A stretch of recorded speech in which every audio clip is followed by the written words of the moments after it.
ఎల్నినోపై రైతులకు అవగాహన కల్పించడంలో రాష్ట్ర ప్రభుత్వం పూర్తిగా విఫలమైందని సొసైటీ చైర్మన్ కన్నయ్య గారి హరికృష్ణారెడ్డి ఆరోపించారు.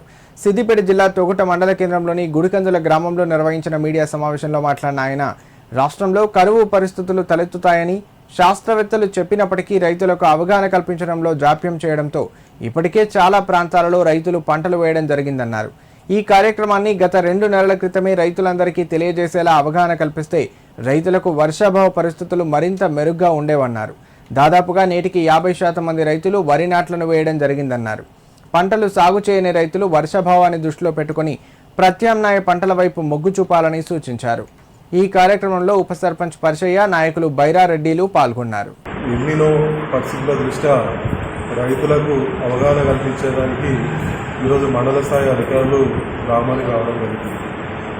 దీన్ని మేము గ్రామస్తులందరితో స్వాగతిస్తున్నాం. కానీ ఇదే కార్యక్రమాన్ని ఒక 3 నెలల ముందే కల్పించినట్టయితే రైతులు వేరే పంట వైపు మరే విధంగా అవగాహన